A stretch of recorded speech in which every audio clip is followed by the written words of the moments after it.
Hello, everyone. My name is MRC Core, one of the hosts of the CD's Nuts podcast. Now, I am just going to preface this by saying that I am alone today. My friends just weren't able to be here, so we're going to do a little bit something special. By the way, this is season 2 of the CD's Nuts podcast. We ended season 1 about a year ago.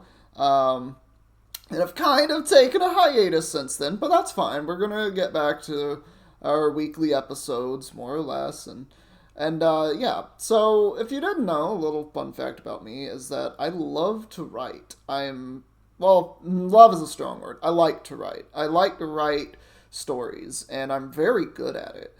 In fact, Justin, one of the other hosts of our podcast, he asked me to make a story for a character in one of his D&D campaigns. I'm not going to be reading that story. It's just a little fun fact, and I wrote it, and he loved it. It's about five pages long, like Google Doc pages, like standard kind of size. But yeah. So there is something that I have done though, which is I started writing a story back in college. This was like, oh God, how old am I? Wait, I'm 20. I'm 28. I'm 28. This was almost 8 years ago. Man, I'm old. I'm decrepit and ancient. Oh no. Anyway, this was about 8 years ago that I started writing this. I was in a women's and gender studies class, and for our final project, I don't remember exactly what we needed to do, but I know that I presented a book that I was starting to write.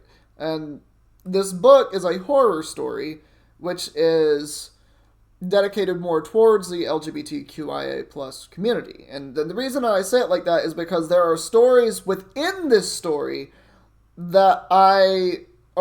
are pretty much stories that I am, adding details to or taking away details from, that are stories that I have heard from people in the LGBTQ plus community, or stories that I think could happen, or stories that people might be able to relate to, and they are actually horror stories. They are horrific, but that's not the whole point of the story that I've written here.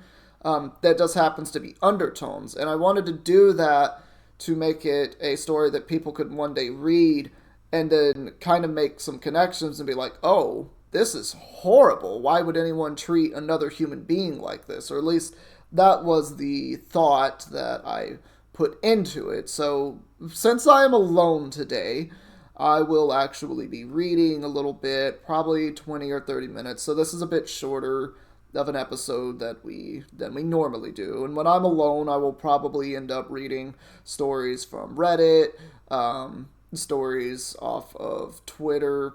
Does Twitter even have stories? I guess I'd just be reading tweets at that point, just seeing the long post of brain rot that is Twitter. But anyway, so yeah, I'll also be reading my own stories whenever I have to host alone as well. But yeah, so the title of the story is called The Musician's Mansion. And I'm going to just start with chapter 1 and read it out just a bit. Chapter 1, Detective Khan. A brief silence filled the lobby. The captain was preparing to give out assignments for the month. Every month, though, the feeling was the same amongst every person in the building. The feeling was very similar to the fear a person may encounter when playing Russian roulette. The situation always made itself into Russian roulette, in a manner of speaking. Everyone who had lived in Arpeggio City knew about it. Everyone knew about the history of a mansion which had belonged to a once great musician, Frederick Flatt. Many years ago, the mansion stood solemnly on top of a hillside on the eastern outskirts of the city. Gradually, as time passed, the mansion fell prey to the elements of nature. From a distance, one can make out the stretches of moss growing along the walls. The mansion is shaded well by the tops of shadows projected by the tall oak trees circling the property. Although the places remain unoccupied by anyone since the musician's death decades ago, People still report hearing sounds as they pass by the mansion. Several people have even reported having their car radio suddenly cease playing, only to be followed by a dark melody that plays for a few seconds. To make matters more concerning, though, reports are filed somewhat regularly about missing persons who were last heard from before passing the mansion. Some rumors hold that there are acts of violence committed around the mansion. However, there is one absolute as well as depressing truth about the mansion that nobody disagrees with. Ever since the musician's death, not a soul has ever ventured to the mansion and returned. Every daredevil, every police officer, every overly curious tourist, every detective, every person, nobody has ever returned. Detective Kahn knew quite well the history of the mansion. As he waited for his new assignment, he noticed the worried expressions on the brows of several of his fellow officers. Being given the task of investigating anything related to the mansion was the same thing as taking the bullet in Russian roulette. That much was a clear realization of every person in the building. After a few minutes of listening to the metronomic sound of the clock ticking, the police captain entered the room. She always seemed to move slowly, if not cautiously. Miss Sharp's long, silky, bright silver-colored hair swayed placidly as she walked. As she reached the front of the room, she took a long sigh. Her eyes gleamed ever so slightly behind her glasses as she began to speak to the investigators and detectives in the room. "Thank you, everyone, for your hard work. If you don't know already, then you should know that since I became your captain at the beginning of this year, all of you and everyone on our force has improved. We have all improved, not just as officers of the law, but as people as well. I recall some of you using questionable, if not discriminative, techniques to perform your duties. Some of you didn't plan on taking orders from a woman. Some of you even refused to call me Miss Sharp, much less Captain Sharp. Even so, you all learned quickly that prejudice under my leadership was and always will be intolerable. So, as your captain, I sincerely thank each of you for your efforts in our line of work." Just as the sound of strength in her voice changed the morale of everyone in the room, Detective Kahn smiled slightly as he sat up straighter. The captain studied the detectives' faces for a brief moment before she resumed speaking. "Although you have all done excellent work this year, I realize just as much as anyone that we have lost a few fellow officers, even friends. It is no secret that nearly everyone in this city is terrified of that mansion on the eastern outskirts. Rightfully so, I might add. It always pains me to assign anyone to any task related to that mansion. That will doubtfully change any time soon. At this point, if anyone does not feel up to the task of any assignment that has to do with that mansion, please report to me personally, and I shall give reassignment. Unfortunately, the unsettling number of reports, sufficient causes for investigation, and filed complaints kind of forces my hand. The solution that I have reached is for me to work alongside whoever does not or does want to take any work associated with that damned place." Detective Kahn had never known anyone quite like Captain Victoria Sharp. To him, Miss Sharp was brilliant. He admired her vigor, as well as her efforts to promote equality in their line of work. She was strong in many aspects, without a doubt. A small part of him hoped to work with her in an assignment, even if it meant a probable death with whatever horrors awaited inside of a long-left desolate residence. Mr. Kahn continued to think to himself for a few minutes until Miss Sharp called his name.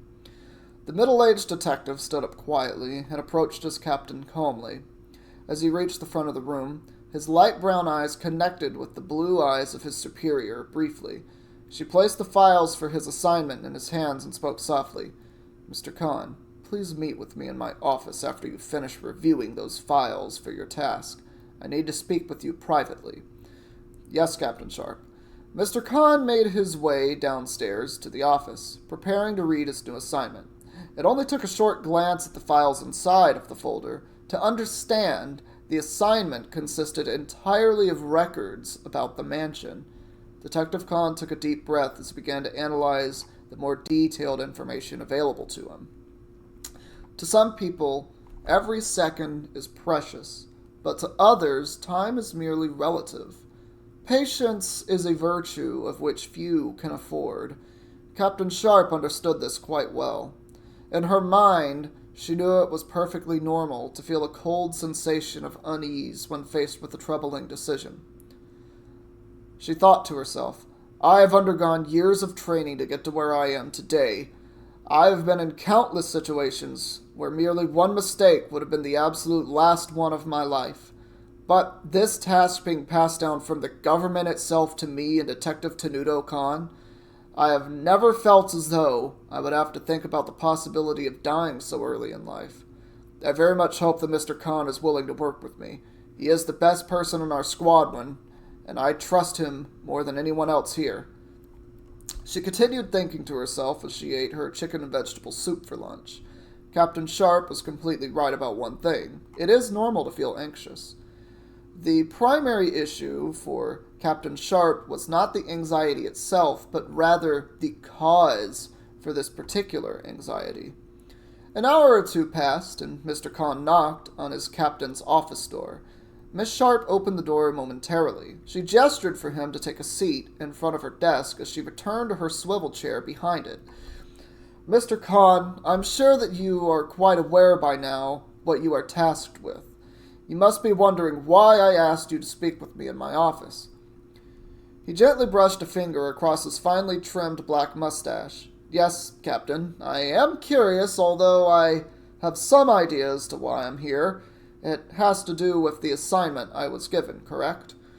She brushed her luxurious hair to the side. Yes, you are right. The main reason I requested you personally to my office today has to do with those documents detailing your mission. Before I discuss any other matters, I must follow protocol. She cleared her throat before continuing. Detective Tenuto Khan, you've been given a very special case involving a series of disappearances related to the mansion on the eastern outskirts of Arpeggio City. You are to investigate the perimeter of the property, as well as the inside of the mansion itself. Your goal is to collect the evidence related to any number of crimes reports or miscellaneous incidents, which are all documented in the files that you were given to read through earlier today. Is this clear, Detective? Yes, Captain Sharp. Good. Do you have any questions you would like to ask to further clarify? Actually, I do. First, can we please just call it by its name, the Flat Mansion, or just refer to this assignment as the Flats Mystery? I'm not wrong in assuming that all the evidence will relate to the mysteries surrounding the Flat family, am I? Frederick Flat was once a great musician, after all. Just because of all the horrible stories surrounding the Flat Mansion, nobody wants to say its name. That's just silly. Miss Sharp paused momentarily before replying. The detective's thoughts were unexpected, enough so that it managed to catch her by surprise. Between you and I, sure. It would make it easier to communicate whenever we have to talk about it. As far as your other question is concerned, I honestly don't know. There might not even be a mystery at all. We'll just have to see what happens. Thank you, Captain Sharp. Of course, Mr. Khan. She smiled and observed his expression for signs of stress or anxiety. The detective shifted slightly as his gaze met hers. Miss Sharp, you briefly mentioned something about wanting to see me about other matters before going through protocol. Is there anything I should be aware of? Yes, I have more important reasons for speaking to you, as it is imperative for you to be aware of a few things. She closed her eyes briefly as her lips formed a very slight grin. You are not going to do any of this investigation alone. You're going to be my partner. At least you will be my partner as long as you're willing to pursue the assignment still. I am hesitant, but willing. Are you sure about us partnering up for this, Miss Sharp? Absolutely. The Flat Mansion and the number of stories and incidents, it has to come to an end. It has to. Besides, you will accomplish 0% of the things you don't try. If nobody ever tried to speak out against inequality, then nothing would ever be done about it. Anyway, I also want you to understand that while we are partners, we cannot let our chain of command dictate nor influence our decisions. I just want us both to protect each other and stick together. God only knows what circumstances we'll have to undergo in the flat mansion. Well, as partners, we will have to go through any challenge together. We have each other's backs as of this moment. That's a relief to hear, Mr. Khan. Thank you for your time and understanding. I seriously was not expecting this conversation to go as smooth as it has. Then again, I should not expect anything less than that from you. You have proven consistently that you are trustworthy and fantastic at doing your job. I decided to give you this assignment since I do not think anyone else in our department holds a candle to the level of quality that you put into your work. I appreciate that, Captain Sharp. She nodded. Now go home and get some rest. Tomorrow we start investigating the Flats mansion. And that will be all of Chapter 1. I honestly remember Chapter 1 being a bit longer than that. I would love to actually hear what everyone's thoughts are on just that.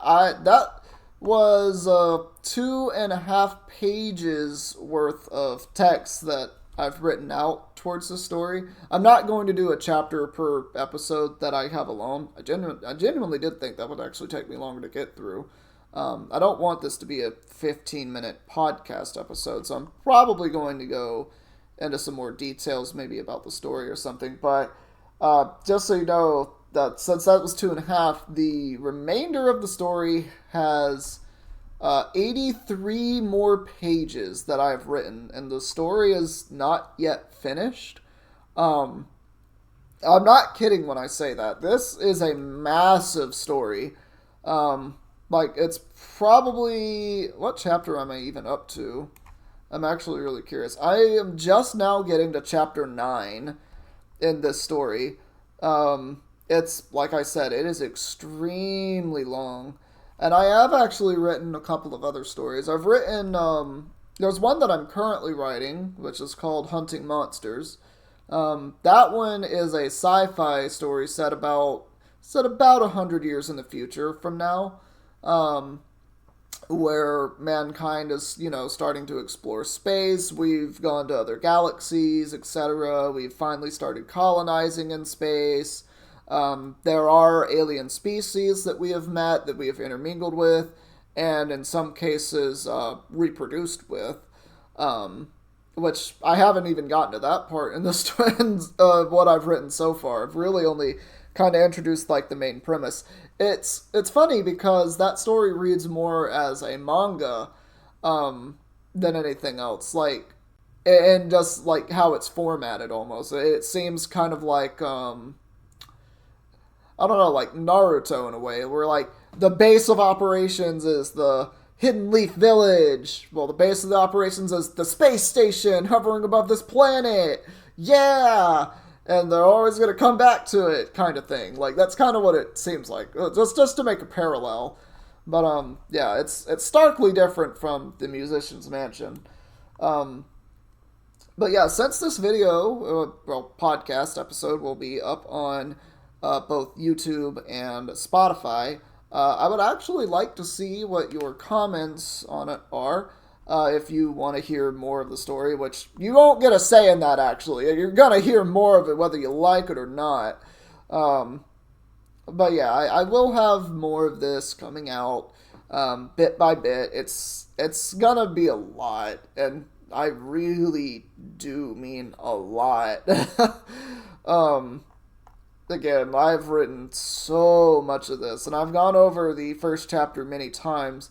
And I'm sure I misspoke a couple times. I definitely twisted some of the words around as I was reading this. I haven't really been much of a storyteller in my life, so this is kind of my first attempt at doing that. I don't have a wide range on voice acting, mostly because I don't have a lot of training towards it. I can do different voices, but I feel like that might subtract a bit from the story. So if it was hard to figure out who was talking at what points, I would like you to let me know about that. Again, on the YouTube podcast episode video, whatever you want to call it, just leave some comments below for me. I would greatly appreciate it. And also, if I'm ever streaming or if I'm ever doing the podcast alone, it would be very helpful to know if background music might be needed, just like very soft or something relaxing, just a little beat in the background. Because I do have beats, I do make music. Check out Dragon of the East if you want to hear more. There's only one song that I've produced that I actually want to delete and recreate. So far. There's 7 to be specific, but there's one in particular that I absolutely want to redo and take down and then re-release. Because I don't know. I don't want to say too much about it, but yeah. So that's gonna be that. Since there's not really a lot else here in the Musician's Mansion, let's go to Reddit. Let's go to Reddit and see what I can find on Aita, A-I-T-A, Am I the Butthole? Uncensored that, though. Yeah.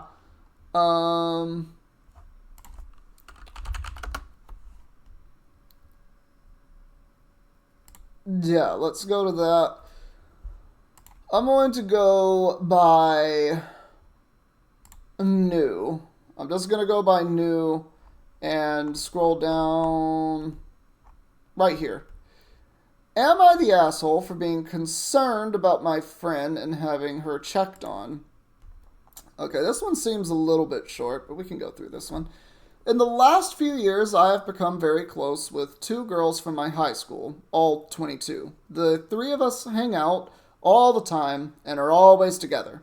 One of the girls, let's call her Alex, is into video games, which we've always known.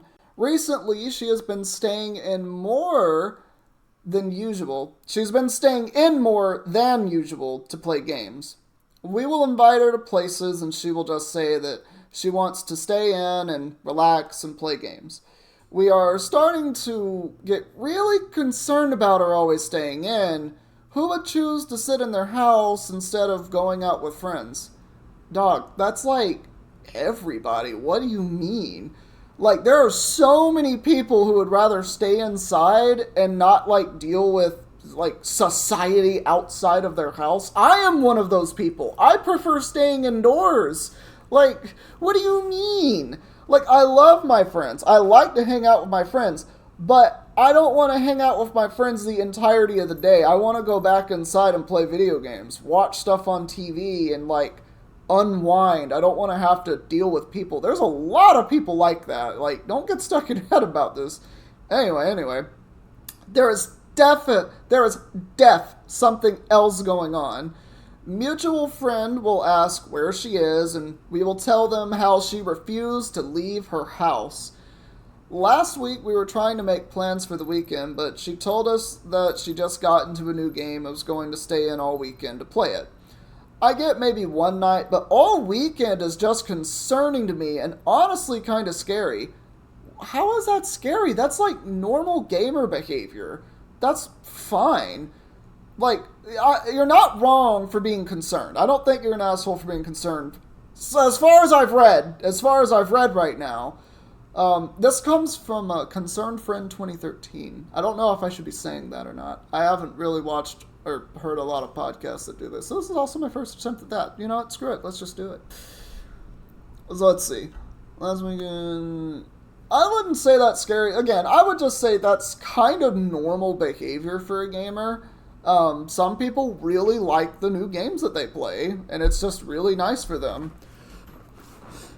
We tried to talk to her about it, and how we were super worried about her, but she blew us off and said there's nothing to worry about. She just likes to stay in sometimes and doesn't always want to do the same things we do. Nothing we said convinced her to come out even one night. We know something is wrong. No, you don't. Just take people at their word sometimes. There's nothing wrong with that. Sometimes people say exactly what they mean. I know I do. I'm autistic. I can't help but say what I mean. It's part of the condition. Saturday night, we tried again to get her to come to a barbecue, and she again said she was staying in. At this point, we are both really scared for her. We contacted, so it does actually say we contracted. You mean we contacted her neighbor, who she has been friends with since they were kids, to see if he could go check on her. We explained how she's refusing to leave her house and how we're worried for her, and he said he would check. We never heard from him, but got a nasty text from her telling us to leave her alone. She is pissed we brought someone else into this, and that she is not refusing to leave her house, that she's just fine, she just wants to stay in, and that's not a big deal. She is sick of showing up places and having people treat her weird because they think something is wrong with her. She ended the text by saying not to contact her anymore, that she'll contact us when she's ready to talk to us again. Again, super concerning. Now it seems like the friendship is ruined because we all care and worried about a friend. Okay. Yes, you are the asshole. You're not the asshole for being concerned, right? You're the asshole for going out of your way and trying to read past what you were given. Because I'm going to tell you this, 9 times out of 10, if this is something this is something that you know they're a gamer, you know that they like staying in, know your friend better. They don't want to go out, It's okay. I have a few friends that are like that. Trust me, I get it. They don't want to hang out, but just take their word. Take their word for it, because you going out of your way to try and snoop around, that's disrespectful, and you should absolutely not do that. If someone tells you they're fine, leave it. They're fine. Because the more you pester them, the less fine they're going to be. I know that personally because my grandparents tried all the time when I was growing up to go out of their way to figure out what was quote-unquote wrong with me, when there was literally nothing wrong with me. I just wanted to be fucking left alone. It's a thing that people do. Some people just want to be left alone a little bit. It's fine. Some people want to stick more to themselves. That's fine. There's nothing wrong with that. It's just a thing. Some people can be introverted. They don't have to be out and about all the time, being all busy. No, you're definitely the asshole here. I would have never in a million years gotten a neighbor to check on a friend I was concerned about. It's fine to be concerned. I wouldn't even be concerned about this person, one. You're the asshole for all of your actions going way past that concerned level. What are you going to do next? Call the cops because you think there's a stalker? No. Stop. Y'all are being a little bit wild. That's my 2 cents. Are they an asshole, everybody? Are they? I mean, I can understand where they're coming from. I just don't agree with it. Because, I feel like they're overthinking that whole situation entirely. And it's literally she's just gaming. She's probably with some online friends just playing games or doing whatever. She's just sticking to herself. There's nothing wrong with that. And it's really stupid to get the neighbors involved with something like that, especially when you have no other information. That's so actually stupid. Oh, I'm scrolling through some of the comments here. You're the asshole for bringing someone else into it. This would have been an understandable course of action if you hadn't been able to get a hold of her at all, but you knew she was staying inside. Yeah, no, exactly. I 100% agree with this. Hadn't been in regular contact with her. Yeah. And if you're all so close, why didn't you make an attempt to check on her? That's actually a really good point. What the hell? Crazy. Alright, you're the asshole. Some people enjoy being at home, or maybe she's depressed and doesn't want to hang out. Could be many reasons. I feel like her choices were not being respected here. Also agree with that, and kind of gets on to what I'm saying. You're the asshole. She said people treat her weird when she goes out. Who wants to go out in that case? Honestly, yeah. Honestly, your friend might just be an introvert. She could be autistic. She could just value staying in over going out with friends. To me, it's scary how scared y'all were because she wanted to play a video game over the weekend. And because you were concerned, I 100% agree with this. Almost every single comment is saying the same things I've said. Good God. Yeah, some people just don't get it. It's actually kind of wild. Anyway, that's going to be about all for this episode, as my voice is starting to get tired. So, yeah, well, man, I gotta recover my voice, my vocal cords just a little bit here. But, yeah, thank you all so much for tuning in to the start of CD's Nuts Podcast Season 2. I do hope you all enjoyed it. Hopefully, the next episode, we will have our other hosts here with us, and we'll be able to talk about something else that we usually talk about. We kind of do a bit of whatever here. We just talk about pretty much anything, so yeah, but stay tuned for that. Thank you all so much. Remember to subscribe to MRC Core on YouTube. That's MRSEACOORE on YouTube. And you can also just, hit that follow button on Spotify so that you can, stay up to date with our podcast and get all those juicy episodes out the way. We have an episode about NASCAR. If you are into cars or don't know anything about NASCAR, as I was before that episode, one of our friends, Justin Knight, he's super into NASCAR. You might learn a little bit. That was a fun episode. We have other episodes as well, but anyway, that's going to be all for now. Thank you all so much for watching, and take care, everybody.